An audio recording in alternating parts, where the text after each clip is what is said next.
Okay, let's see how we want to do this. Maybe if I extend the desktop. Let's try that. Um, how do I do that?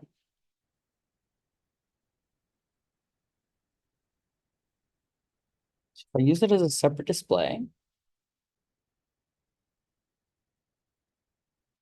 Okay. Then, oh God, that's horrifying. No, bring me Zoom. Oh God.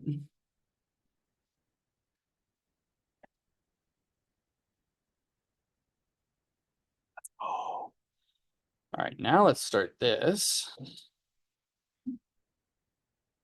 Oh, wait, did it already start? There it is. Okay, so now, oh boy, this is a disaster. Let's share desktop 2.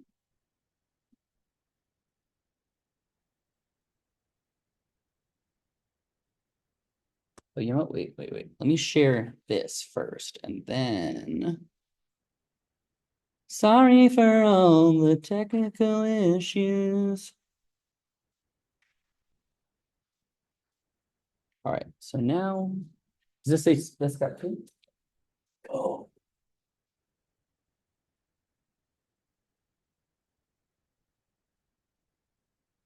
right. Great. Welcome to class. It's hot. It's hot as stuff out there. So that's not great. It was 85 when I woke up. It was 96 when I left. That was at 8. So let's get to 111 here. So just don't leave.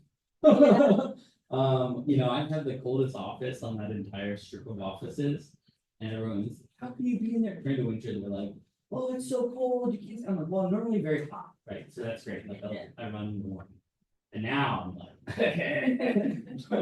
Dr. Corey came into my office. She's like, can I just sit here for a while? I was like, yeah, I just work. She said in my office. Okay.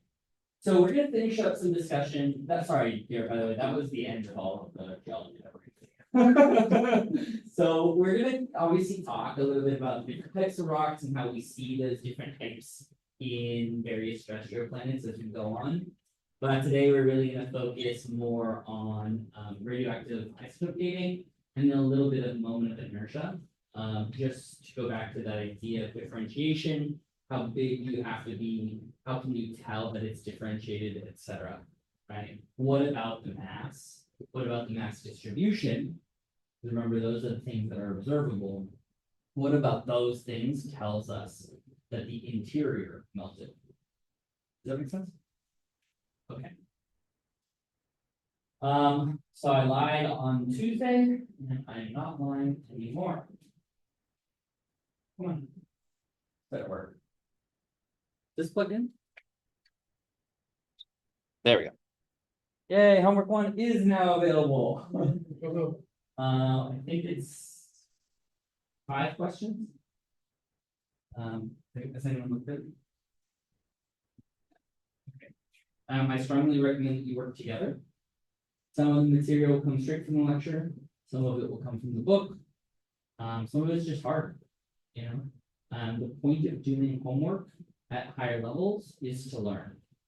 It is not a did you listen in class, right? It's like try this out, struggle. As you struggle in the material, you will learn that you either don't get this section or you do get that section. The reason you have 2 weeks to work on it is because it should take you that long, right? So if you don't pick it up for about a week and a half, and you start looking at it on Wednesday in 2 weeks, you will not turn it in on time. Does that make sense? My late policy is that I won't accept late homework that is unexcused. So you can turn it in, with however much you got through. But I need a copy. Copy. Need to see what you've done. Because if you've done nothing, then we get to have a conversation about you doing something, right? There's enough of you in here that I can look you in the eye and be like, what's going on, right? We can really discuss it. But if we're going to be flexible in how we do assessment, then my responsibility is to make sure that you don't let anything slip. You wait until week 16 to do all of these 2-week homeworks, you will fail the class. And then you will have wasted a lot of your time. Okay.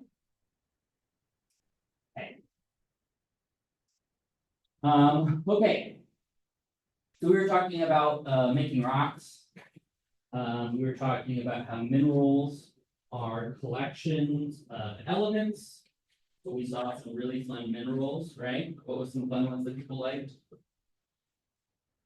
What's one that you can remember? Anyone who's not good?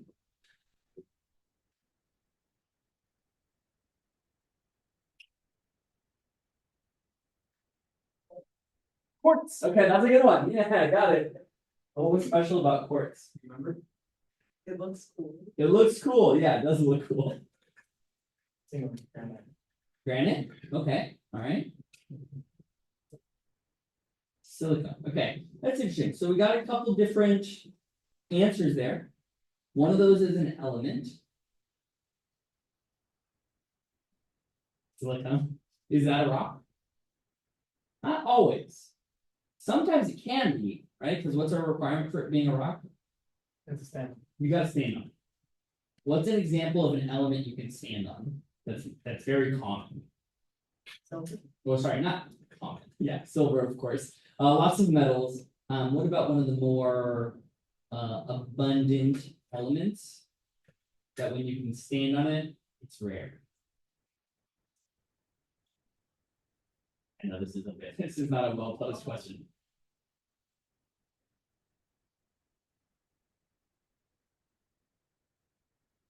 Diamond. Wouldn't have guessed that. What's diamond made?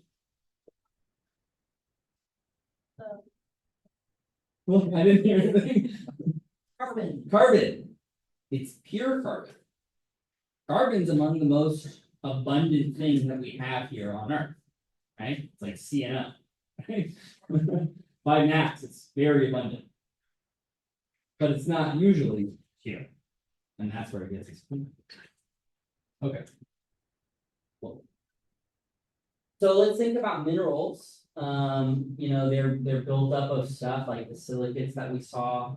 You're going to have magnesium in there sometimes. If you have iron in there, maybe you're looking at something that's mafic, magnesium felsic, right? Felsic just means the abundance of iron. There's an Fe, is the first part of felsic.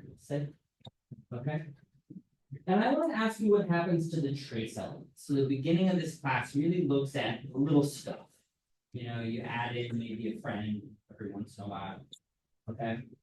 So minerals, of course, have a lattice structure. They're solid. Solids have lattice structures. And the question is, are they isoelectric and similar in size with any constituents of the mineral? So what I mean by that is, do they share electronic properties with something that's supposed to be in that mineral? And are they roughly the same size, right? And if they are, then you can add them. And what I mean by that is that during the original freezing and crystallization, if there's an abundance of something, a trace constituent, then it gets incorporated into that mineral as it freezes. Right? So for example, RB, I don't know if that was, how good are we at our elements today? It's rubidium, good. And you can use what's K? Very good, yeah. So this one very frustrating because that's not anything close to a letter in potassium. Good. And so you can take rubidium and you can put it in the place where there is potassium in ortho place. I guess I should have had a slide here with all of our original mineral elements, but you can see how you can get it in there, right? Okay.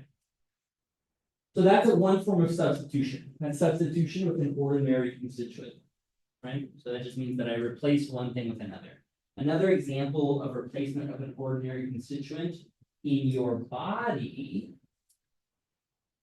would be using fluoride in your toothpaste. Did you know this? Okay, why do you want to brush with fluoride? Why does fluoride free a stain? Your body has teeth. These are bone type things, right? They are solid and they have matrix elements to them.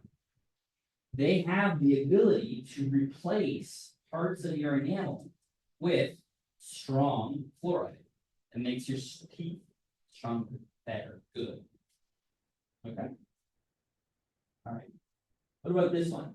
Sometimes there's not a match, but you can still track it. So what that means is that inside of the matrix, let's say you imagine that you have like, I like to think of matrices as like honeycombs, okay? And, you know, they can be very close together in one direction. There might be a hole in the middle. Just grab that thing, freeze it in there. Okay. For temperatures near absolute zero, different isotopes behave the same. Why would this part be important? Near absolute zero.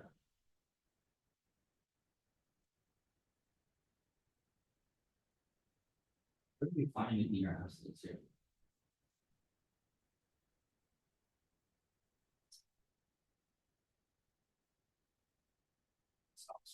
Yeah, but where do we find this in nature?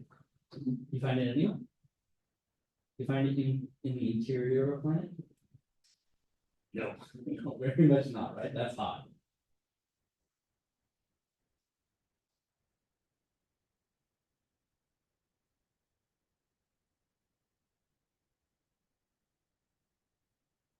What about in the protoplanetary disk? What about in times when there's very, very low temperatures? Right? So there's very low pressures. Main source of heating is probably coming from the solar irradiation of the disk. And there's usually strong thermal gradients from the top of the disk down towards the middle. The top of the disk is the one that's getting heated by the sun, and everything near the middle is in fact not. Now, this doesn't mean that it's near absolute zero, but it can get close, it can get down there, right? Absolute zero is not found anywhere in nature. Okay. So we measure these things and we are really interested in how isotopes of different elements behave in the same mineral. Because, for example, if one of them is radioactive and has a half-life and decays, we can imagine, now this is not the example that's up here, but imagine that potassium, radioactive potassium, is incorporated into this mineral. If it decays into radioactive argon, right? Argon would never want to be in that same mineral, but now it's present. Does that make sense?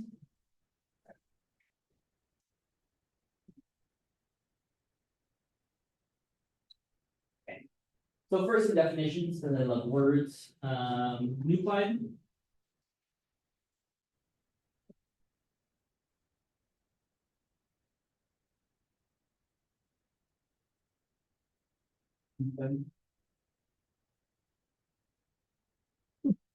Yeah. Yeah.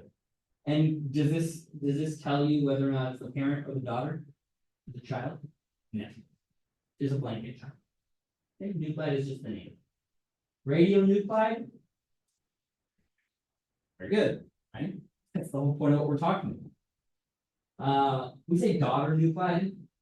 I guess I should really change all these to just be child nuclide. I don't know why it's daughter. It's weirdly gendered, but I think most of the people who created this, except for of course the original discoverer of radioactivity, most of them are men. Okay, I'll change these before they hit the press. So these ones are fun, right? Because if the daughter is rare, then finding it tells us that, you know, some process has gone on. it's very abundant, then it's harder to do, right? You need something like a stable isotope to be the reference. So you need something that decays within like 10 billion years if you want to measure something that is in million-year time scale. If you want to measure something that's 4 billion years old, you have to compare it to something that decays within 100 billion years, right? Because everything does decay, it just might take exceptionally long, right? Okay. And we're going to use some relative abundances here. So we're going to define these three little letters: N for nuclide, D for daughter, I'm going to G that to C for child, and S for, what did I say S was? Oh, the stable. That's the reference. Okay. So big N is the ratio of the nuclide to the stable, and big D is the ratio of the daughter to the stable. Okay. So now we get to our favorite part, and that is math. Ooh, math me up some good. Right. So we all like exponential decay. This one here shows how we are going to look at the decay rate for radionuclide. So one way to think about this is that usually you can do this in a room full of like 80 or 100 people to demonstrate radioactivity. And so you have everyone stand up, and then everyone closes their eyes, and you just tell people in the room to choose whether to continue standing up or to sit down. And they will. Some fraction of them will choose to sit down, and some fraction will keep standing. And then you tell them to close their eyes again, and you watch as more and more people sit down. Now, the only option that they can have is to sit down. They can't then stand up again, right? And you watch, let's say about half of them in that first round sit down. Well, now you only have half of that original population. So compared to the original population, you are getting potentially half each round, versus averaging out to half each round.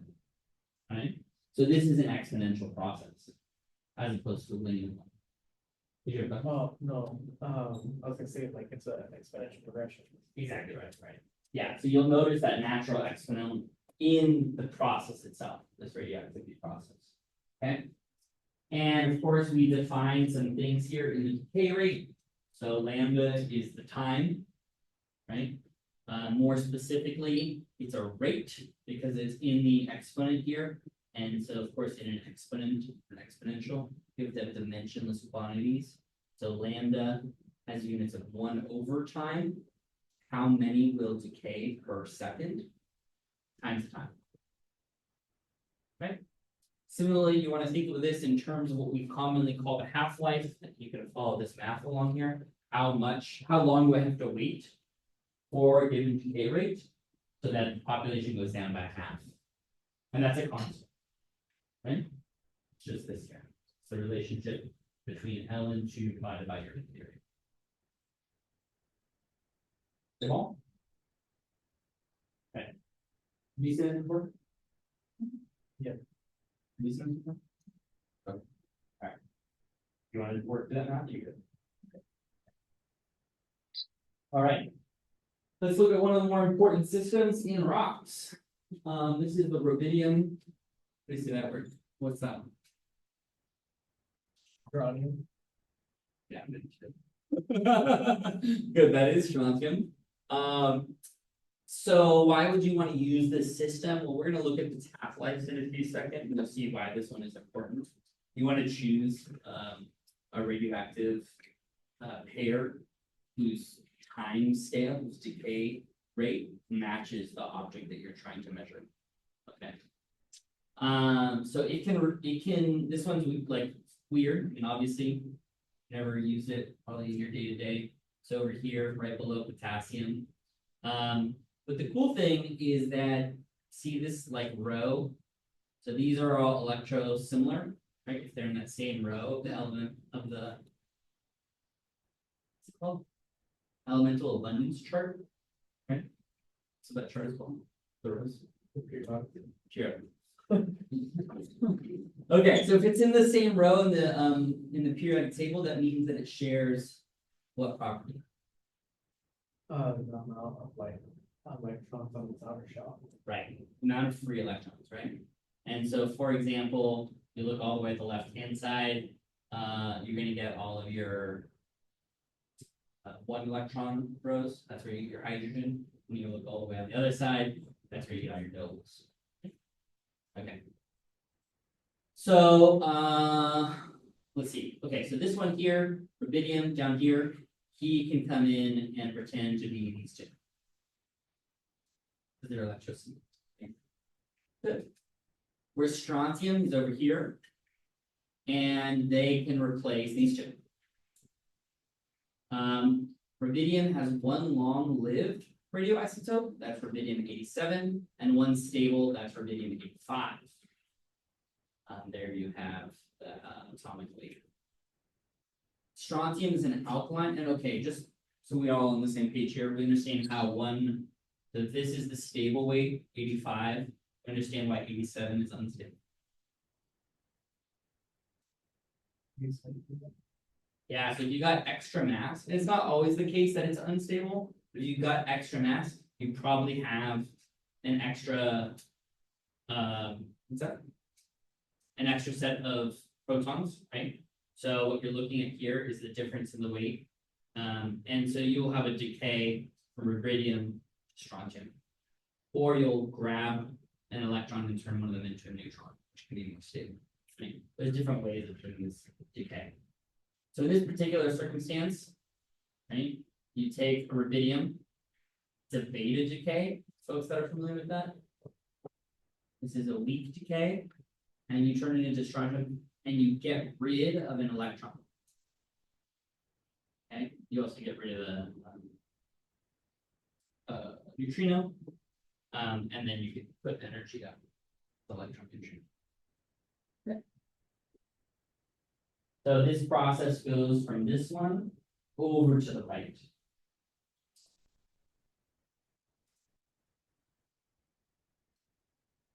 Yeah. So these stand for like a valence electron. No. This is a new. It's not a well shown. This is a neutrino. Oh. Cool. Okay.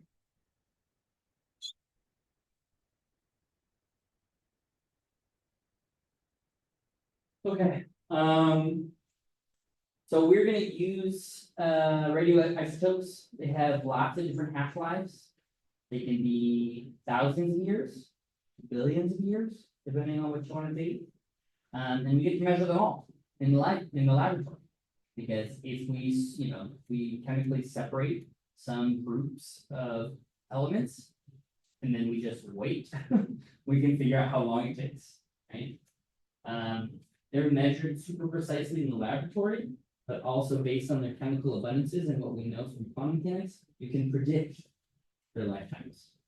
And of course, that is one of the greatest accomplishments in the modern era. I say modern, being the last 150 years, is the ability to predict stability of radioisotopes. Because of course, for the first 200 years of radioactivity, they were just like, well, this shit is really radioactive. I don't know, it's dangerous, right? But of course, we could find out more about stuff that was less radioactive and better at long-term isotope data. Okay. We take them apart. We take the minerals, and then we use the mass spectrometer. And if you want to know how those work, they're pretty cool. You like basically break apart, atomize every single thing inside the mineral, and then you shoot it down a really long chamber. And depending on how it works, some of them you can get, for example, an ion mass spectrometer. And so what that does is that strips off one electron from all of them, and then based on the fact that they're moving down an object that's charged, you apply magnetic field, and now they curve. And so they'll end up in different bins, like physical bins. You're like, oh, this has this much mass free in the charge. And so you can figure out what the object was. There's other ways of doing it too, where you don't have to strip them, but I'm not about that. Okay. So you get N and D. You do have to destroy the sample, the one that I told you about. So of course there's ways of doing that, but I'm not sure. One thing that you can get here is you can plot the N versus D. What was N again? Nuclide, one that you want to measure, and the daughter, right, for each pair. Which one was which for the strontium rubidium case that we just talked about? Which one's the daughter in the strontium, because that's what it goes to, right? And if you had a two mineral system, right, one that's going to the other, then N is your parent. Okay. So you can plot the D's versus the N's. And the slope will tell you how many half-lives it passes it froze. The intercept depends on the initial relative abundance of the daughter. So,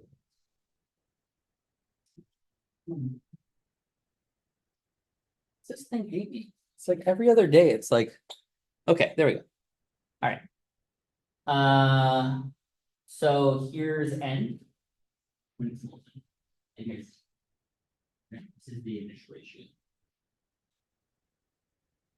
And remember, this is the one that we just saw on the periodic table, and it's going to move over to this one here, right? But we need a reference, and that's this. Notice this is the same. This divided by the same friend. Cool. So now what's going to happen as it decays?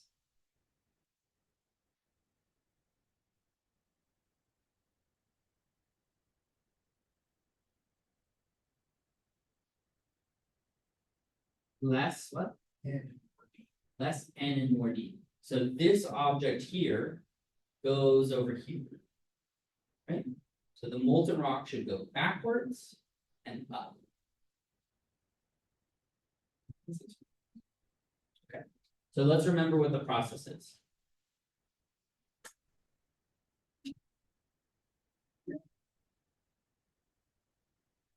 There it is. Here's your rubidium. Here, it's going to begin to decay this way.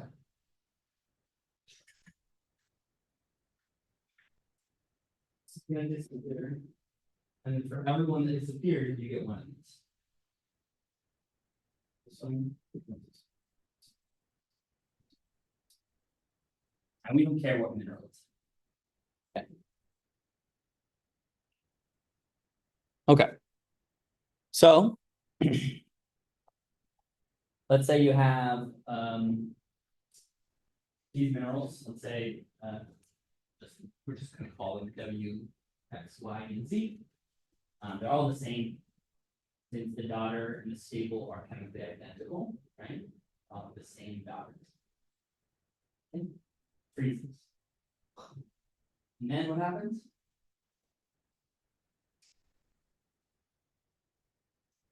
Time starts passing. And these ones here start becoming these ones here. So what happens to all of these?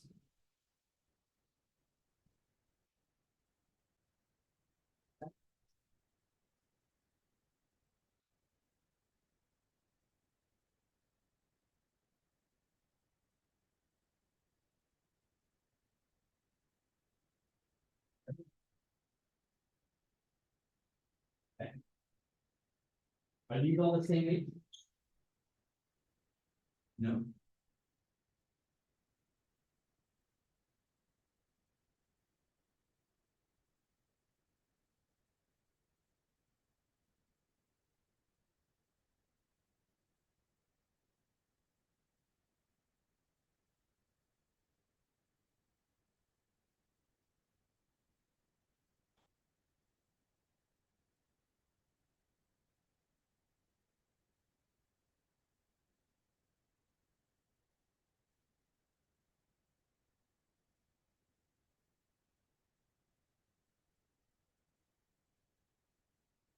So because there's fewer of the parent nuclei in W, then it can't produce very many dogs. Whereas if there's lots of parent nuclei in Z, then it can produce lots of daughters. So this is the same number of half-lives for all. If this point, let's say we looked in the sample, was over here for the same group, would Z be older or younger than the rest of the minerals in that sample? No, younger, because it hasn't had enough time to match up with everyone else. Similarly, if Y is over here, old, are we seeing how it works now? Math me up some good. All right. Did I say that? Yeah, whatever. All right. Here's the simulation by John Fleming. And there's all these little built rocks. So. Yeah.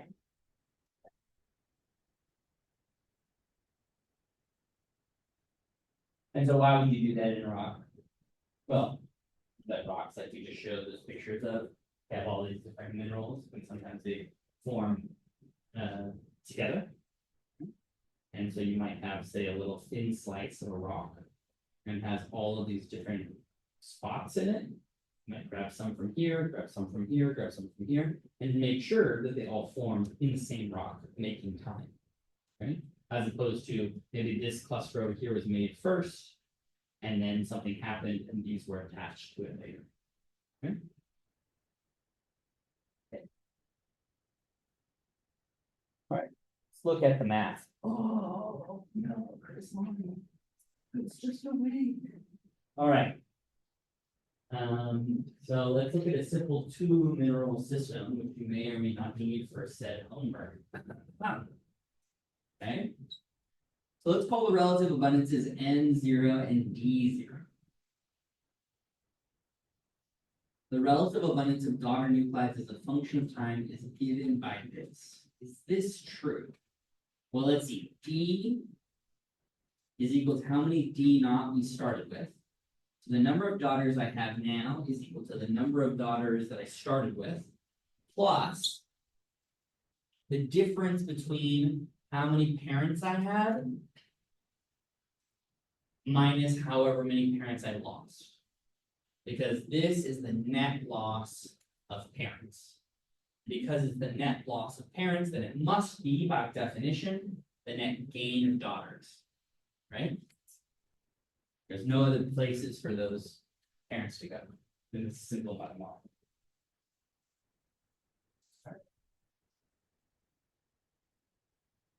Yeah, so let's write this out in detail.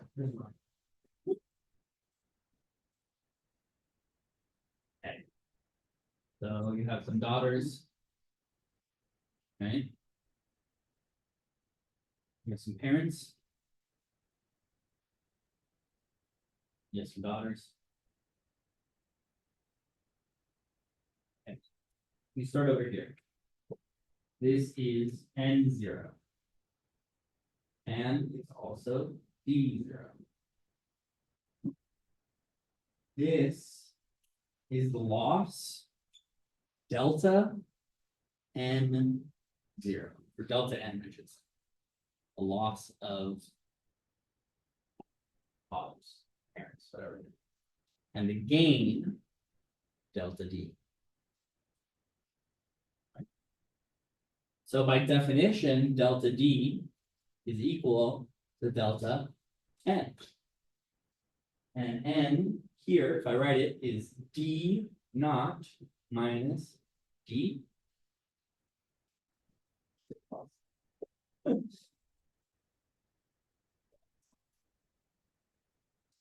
We're gonna get this in right in a second. And this one is N naught.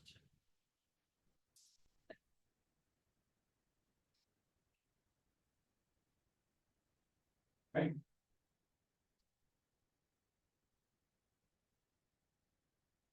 Really have to say minus delta D, just like that. That's not a good problem. So D minus D.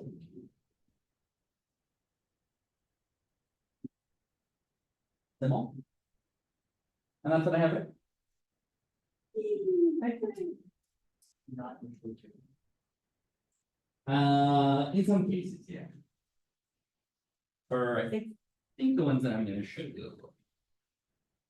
So let's have a rock with two minerals. Let's name our favorite minerals.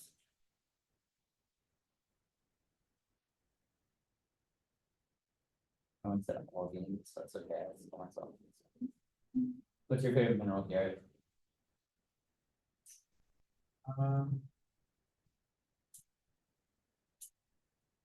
For simplicity, I would say. One. Hornblende. What is it? It's and you more target to explain the jargon. No, chemical.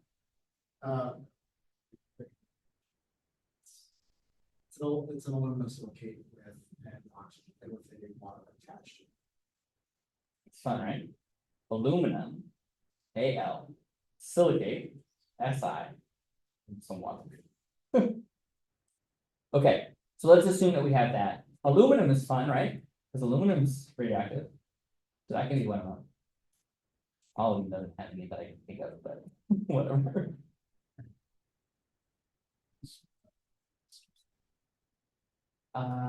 Yeah. Oh, yeah. I guess he has short-lived ones. Yeah, short-lived iron 60. Okay, let's do that. So let's imagine those two are our minerals. Okay, we need them to have an equal initial relative abundance of the daughter. That's okay. We can make that assumption. And then we can measure the present abundances of A and B. Okay. So we can say how many daughters are there in A and how many daughters are there in B. Notice that this is just this, but I've added A and B. Okay. And now I can find out how old the thing is by measuring how many daughters in A, how many daughters in B, how many parents in A, how many parents in B. Okay. So all I have to do is make sure that D naught is chilling. D naught's not chilling your okay.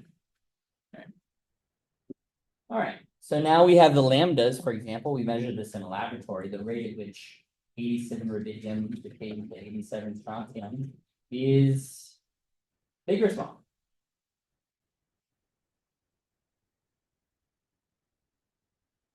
What's the half-life there? Remember how half-life goes?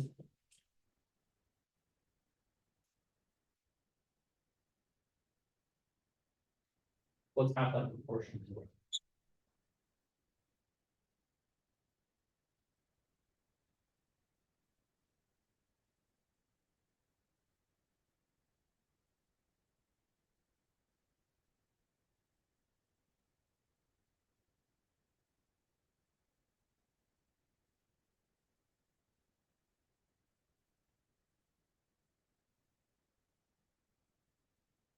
Even just looking at the units, folks. What? Yeah, so the time should be in years, good. How would I figure out the proportionality? Maybe like compare. I mean, you have a half-life here that's given in time, and I have a decay rate, which is given in what units? That decay rate is not given in years, it's given in 1/years. How?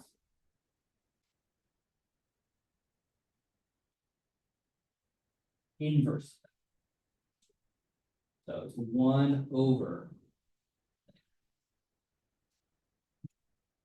Just to make the units work, right? Because this now has units of time. Because this has units of 1/time. Right? There's an ln of 2 in there, that's fine. Is this long-lived or not?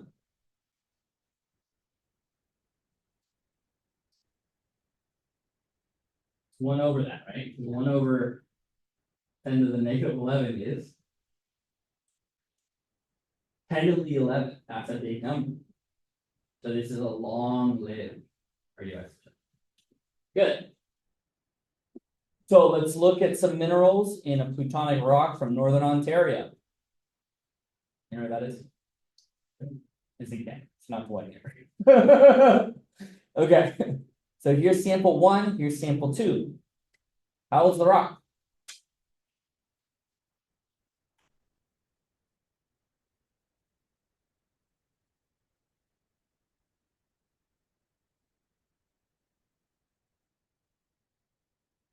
What? I encourage you to write these numbers down. And I can go back if you want, if you didn't write it down. You can go back to the other slide.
Yeah. Pretty fun. Everyone else have it? Want to exchange answers? Trying to team up and see if you can.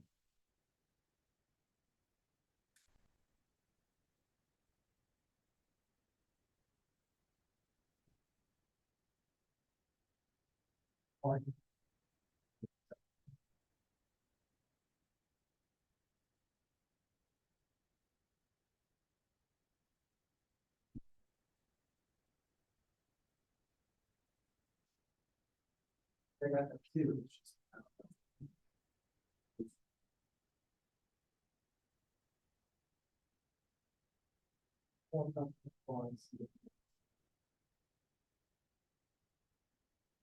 To, yes, and it's done.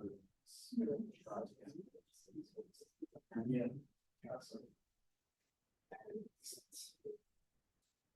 Yeah. Makes sense.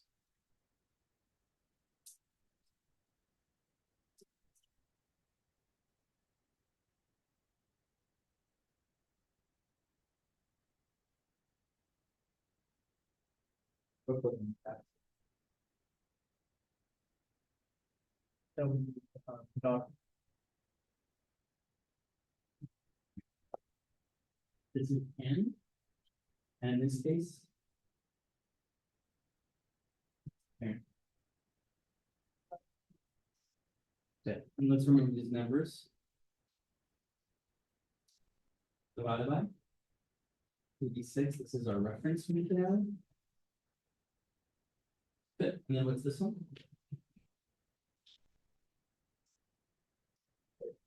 Here's our daughter. That's by definition 87 B. Oh, sorry.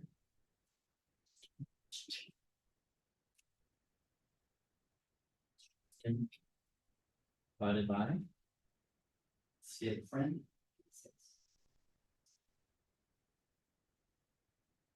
Just do it again.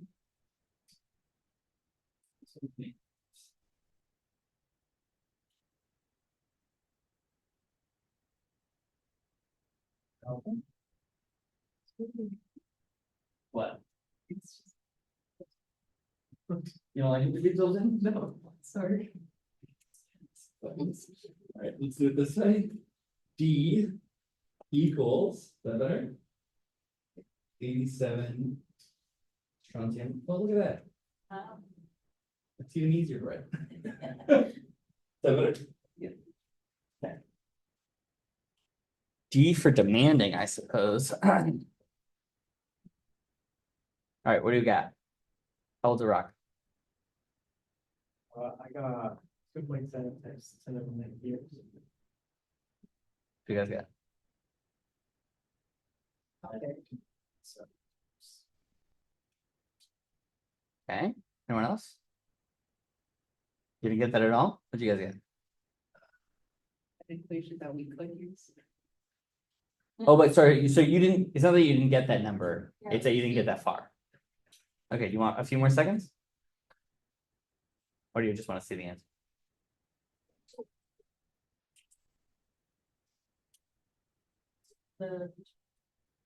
Yeah, we're using this, right?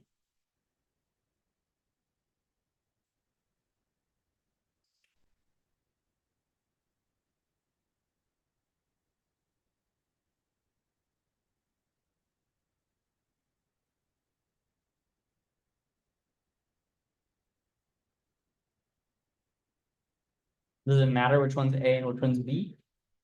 Why not?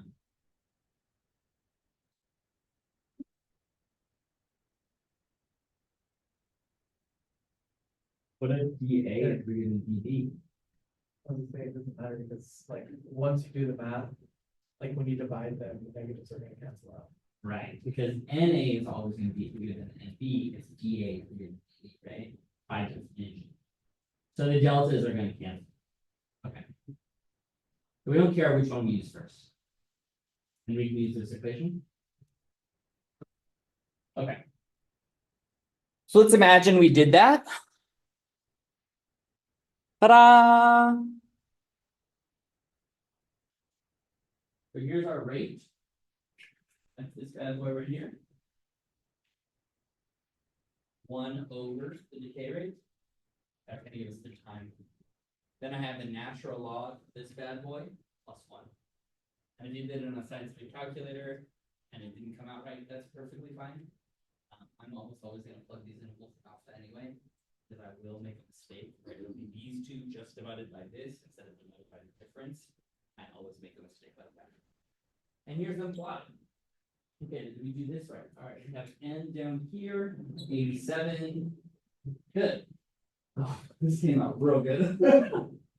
It's not on purpose. That's not on purpose. Don't look, Sanjay. All right, so here's the original amount of the rubidium divided by this. Right? So the original amount of this was really small, right? Is that right? Is that how I'm interpreting this?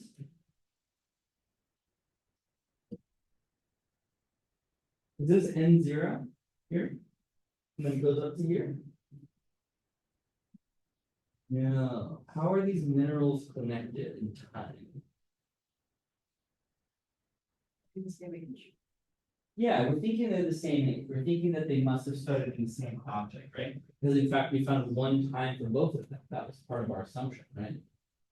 So we're saying if they are the same age, is this telling us how we find our number of initial nuclides? Is there anything on this that tells us that?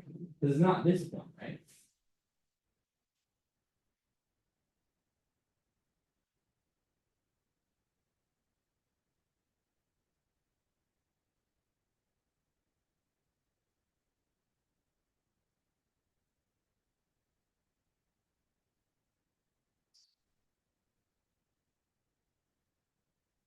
Of what?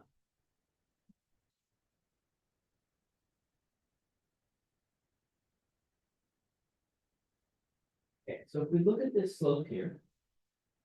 Okay. Then we go all the way down to the y-intercept.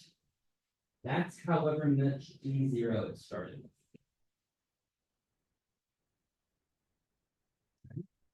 Because if we remember from that earlier graph, all of the minerals start here. And they might have a different amount of rubidium to start with. And then that decays and pushes them all up. But this line points down to the initial abundance, which is here at the 0. Right? Imagine a sample that you find that has 0, it's going to have the initial abundance. So just with those 4 numbers, we get both. The initial abundance and the age, right? But what assumption did we make in that rock? That they form at the same time, right? Okay. Is that fair? Well, I'm telling you that can get sketched, right?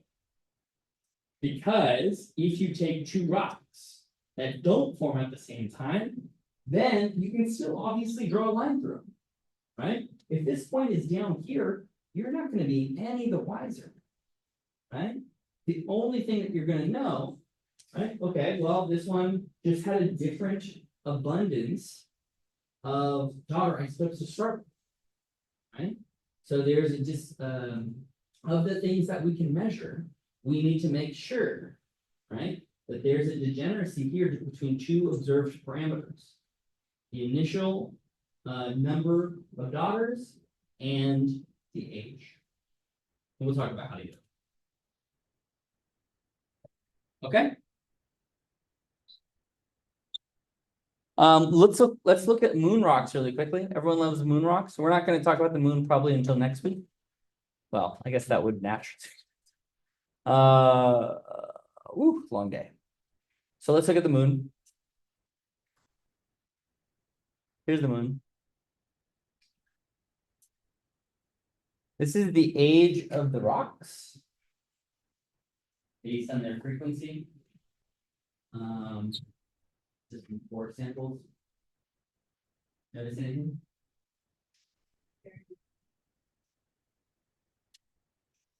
Tell me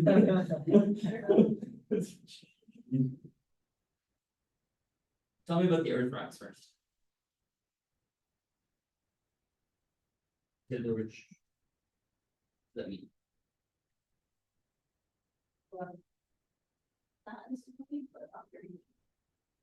Okay, so you would have maybe expected it to be flat. What were you saying? Okay, and it's not flat. There's like peaks, 3 peaks that you can see. And then what does this tell you? Excuse me? So what does that tell you about the rocks themselves? How would I interpret this is age versus how many there are?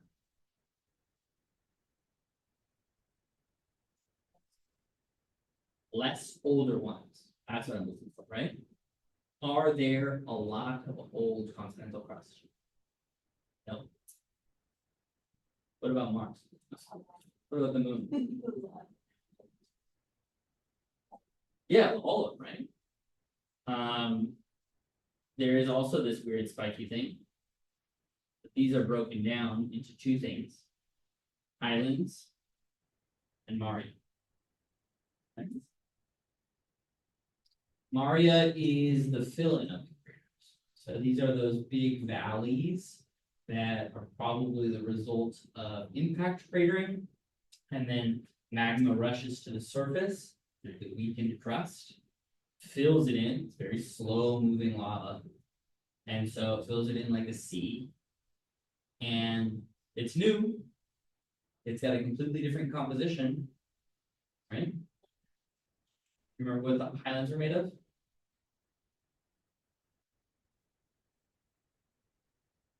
Go to the picture at the beginning of class. Gotta get them minerals, right? What color are they? Very bright, good, all right, that's all we needed. Do you remember what mineral?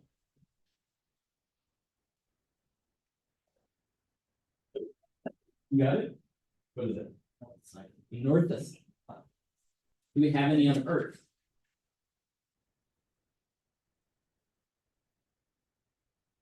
Yes. Yes, why? Well, because it was in like the moon, like the creation of the moon from the impact of Earth, so then those like same rocks would be the same. Sure, that's getting ahead of ourselves, that's absolutely correct. The better evidence, or the easier evidence, not better, that is right. Easier evidence was you showed me a picture at the beginning of class of a northocite on Earth, right? And a northocite on the moon. Remember that picture that we showed with the sign and in the blue? That was a northocite on the bottom and a northocite from, and they are the same. And to your point, we'll talk about the chemical composition of those types and why those specific types of rocks having similar ages, having different types of similar composition. So in certain cases, we have things that we expect, and in certain cases, there are no volatiles. And that tells us about the history of the moon, right? That they're made from something similar, but something happened to one that didn't happen to the other. We'll talk about what that is. Right? Okay, so that's the highlands. Highlands are bright and in North Pacific. And what is the Maria? Craters. Sure, we just said that, but what is the middle? Oh. Or urban middle? Is this also in the picture? It was in an earlier picture from Tuesday. Come on, rocks are rocks.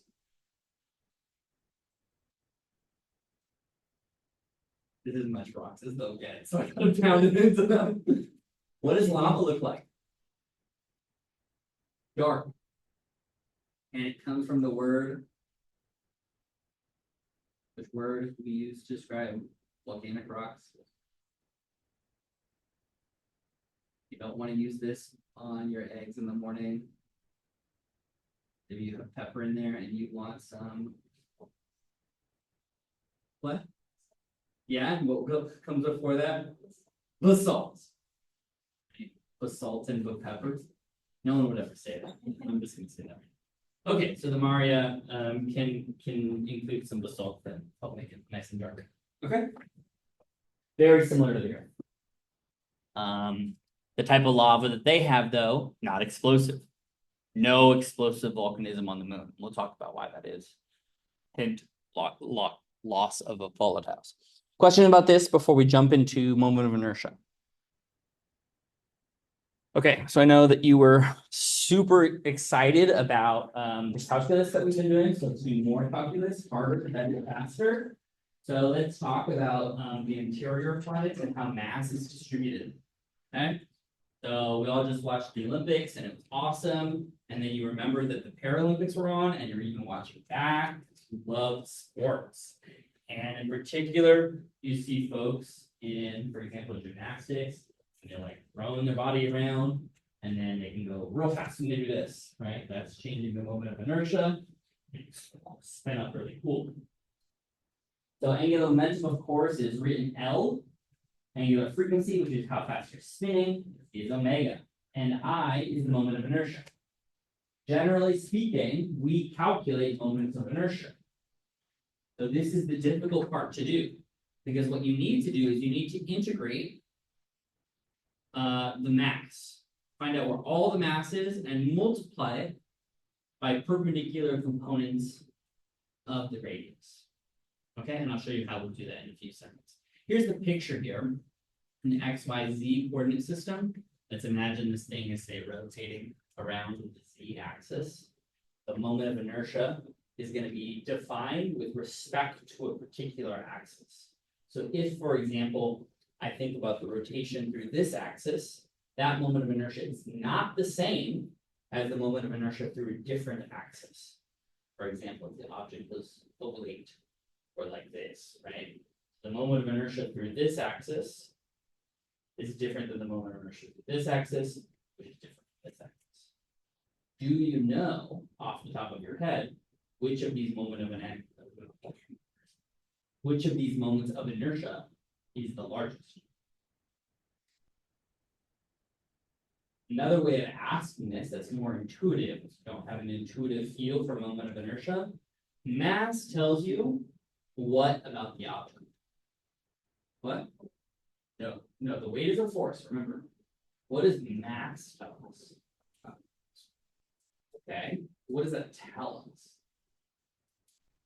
We're gonna take an intellectual step back here. Think about the idea of forces and masses so that we can make this analogy to spinning motion. What is inertia?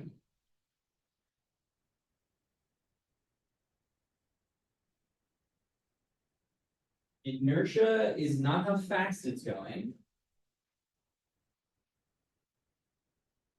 So we understand, right? You said mass, you said weight. They have an idea like this thing has half, right?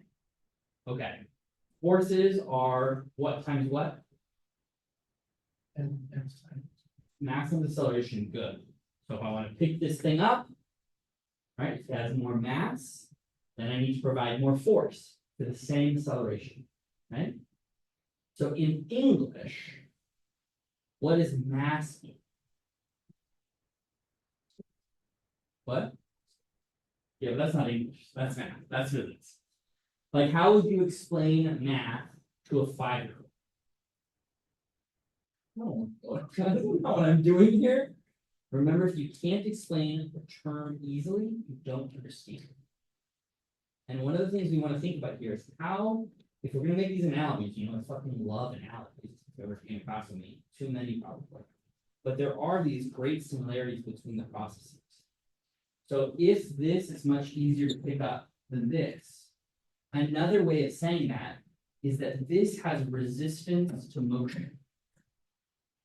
Mass is resistance to motion. So if you're in motion, it takes a lot of force to stop you.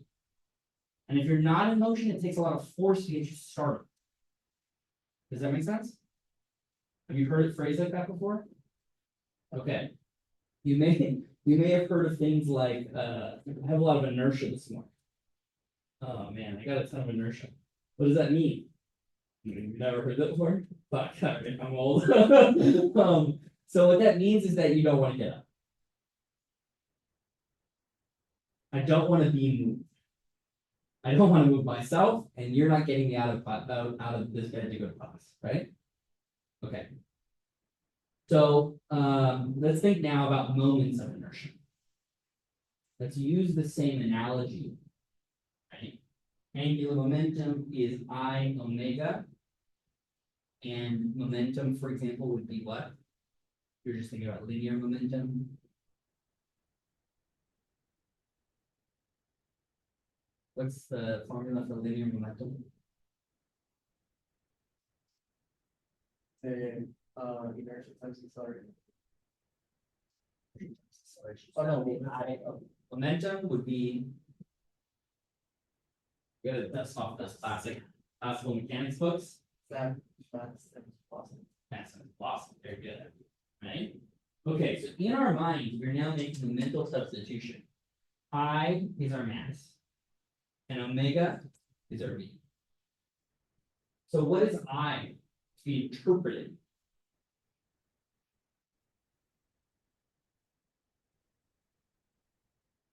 This is the motion. Good. What kind of motion in this video? Exactly. So resistance to rotation. So if I have the mass and the moment of inertia, this tells me how hard is it to move the thing and how hard is it to rotate it. So let's go back to this because you have an intuition for this object. Which of these three axes, 1, 2, or 3? Very good. All right. 1, 2, or 3 is the easiest to rotate. With this. Very good. All right, good. Intuition. Now we're going to move planets. book. All right. So here's some simple configurations, and we can do the math of these. You can show that these configurations are straightforward, but you can also read these out of the back of whatever your introductory textbook is. Constant density sphere, good, that one's there. This one's spherical shell, that one is also there. But this one's kind of fucked, right? It says maximum density at the center, decreasing linear from 0 at R. So this is a linear decrease of the density all the way out to a certain radius where it stops. Okay, and I claim that that is 0.267. What the fuck is that? One thing I want you to begin to look at here. What is 2/5? What's the decimal number for that? 0.4 or 40%. What is 2/3? 0.67. Good, or 66%, right? Okay. What about this one? Don't go back. It's right here, 26%. Which of these numbers is the largest? The 2/3. The 2/3, good. Which is the smallest? Well, The bottom, okay. So I am going to tell you, and you are going to remember, that the more strongly concentrated the mass is towards the center, the smaller the number is in front of the MR squared. And in fact, this tells us a lot of what we need to know already. Is the object, does it have all of the mass at the outside of the sphere with nothing in the middle? That's what this one says. Spherical shell, just a shell. Everything right on the exterior. Like a Kinder, you remember those candies that have the toy inside? Just made of chocolate, it's hollow. How much was this? 66%. Okay, what about the one where it's constant all the way through? 40%. What about where it decreases and highest densities at the center? 26%, good. So now we can begin to think about how we interpret these mass concentrations. Because if I measure the moment of inertia, and I find a coefficient out here, that's very large, near 1, what does that tell me?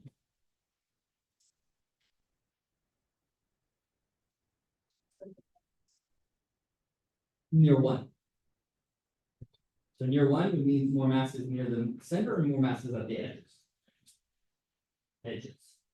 This one is the shell, the Kinder Surprise, and it's 66%. But you're almost there. Okay? Good. All right. Let's look at the moon. Wait, let's go back. Let me just tell you the moon, and then we'll see if you can get it. Moon has 39%. What does that mean? Did you read it? Very good. Yeah, this is 0.4. And that means the moon is pretty close to constant density. Huh. That's weird. Okay. Okay. Very good, Dante. Next one. Mercury 33%.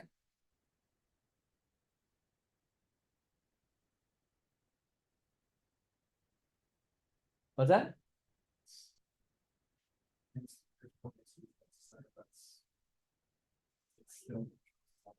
Yeah, it's just barely better than constant, right? But yeah, it's clear that there is some constant. It's not as bad as this, but it's not quite as good as that. Right?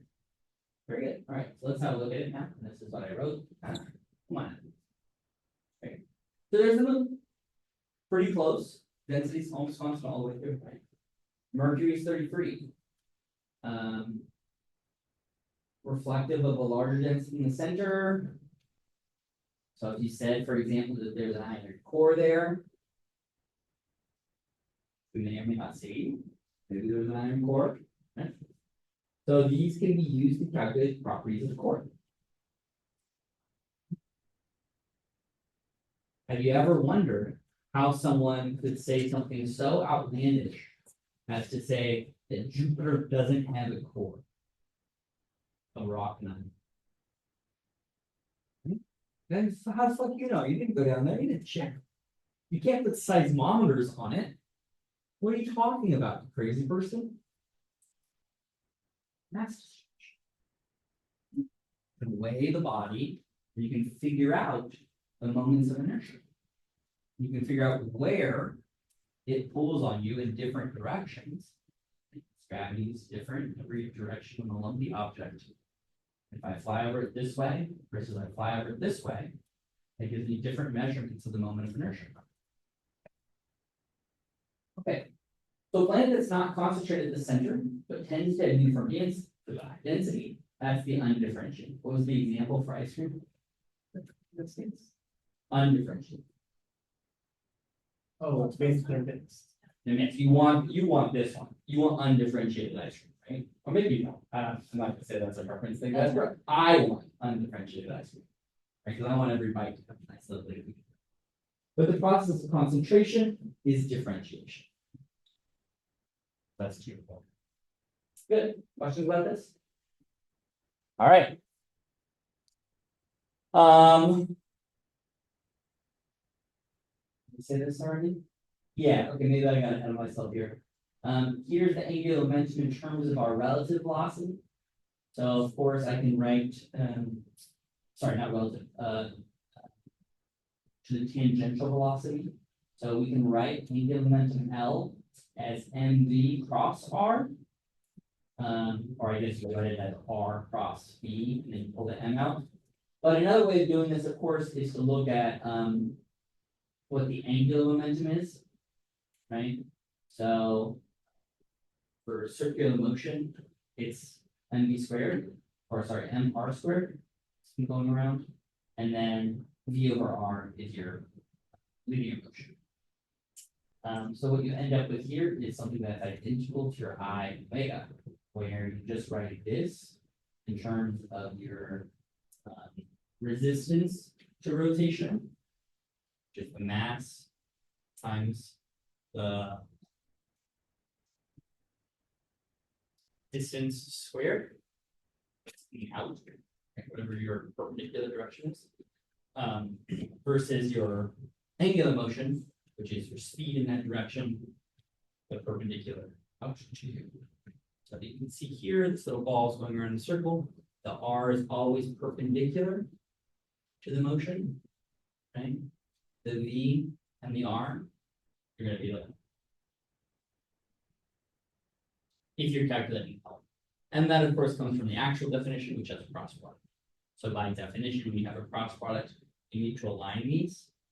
So let's say the momentum is in that direction, and r is pointing opposite to that, and L comes out my finger. Okay. That's just the definition.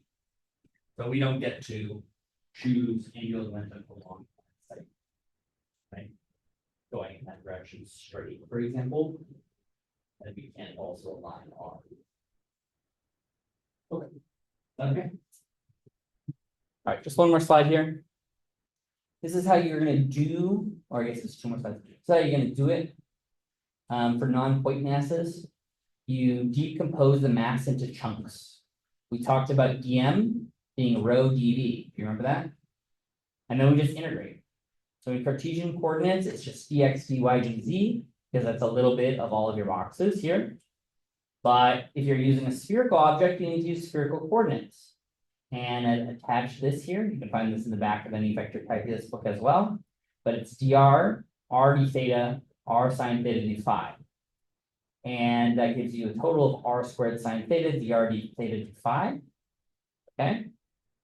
And here's the spherical coordinate transformation. I'm not going to linger on this too long, just to indicate that it's there if you need it. I'm also happy to lend anyone a vector calc book who's lost it over the years. Okay. Here's your fundamental theorem of calculus, just to remember. If something is differentiable, then the integration is the opposite of that process of the inputs. Right? Okay. So here's what we're gonna do. All right, we're gonna redo this at the beginning of Tuesday's class, but I just want to show you, this is where you're gonna find it here. You have a uniform density You can do the integral of the moment of inertia by doing the integral of the mass, right? The integral of the mass, you need to, of course, think about how the density is distributed. So you're gonna do something like this. Here's the mass integration. Have some r's in here. They're gonna be perpendicular in spiritual coordinates because that's by definition. Right, you just have one that's always coming out, you can rotate it in that direction you want. And then you're gonna go from the middle of the object out to the center, you're gonna sweep around in all the directions. And you're just gonna sum up all the mass. That makes sense? And you can do each one of these separately. Now, if rho is constant, you're gonna get a number. Right, these will be completely independent of rho. But if rho is anything else, if it has a radial distribution, if it has a theta distribution or a phi distribution, then it'll exist in each one of these more potentially and more. Right? So remember that we had that one example of rho decreasing as it goes out, then that would exist in this part here, and you integrate that function, right? 1 over r or something. Make sense? Okay. And of course, that'll give you the answer that we wanted. That's how you do them. The two-fifths. So you can show this quite simply for constant density. But we'll walk through this much more slowly at the beginning of Tuesday's class. Okay?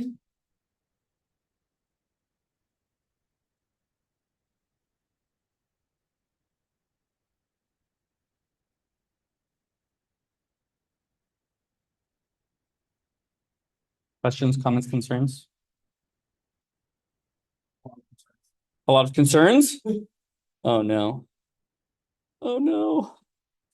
I hope you do have a look at the homework sooner rather than later. Feel free to come to me for questions, come to me for, clarification, just to read it over.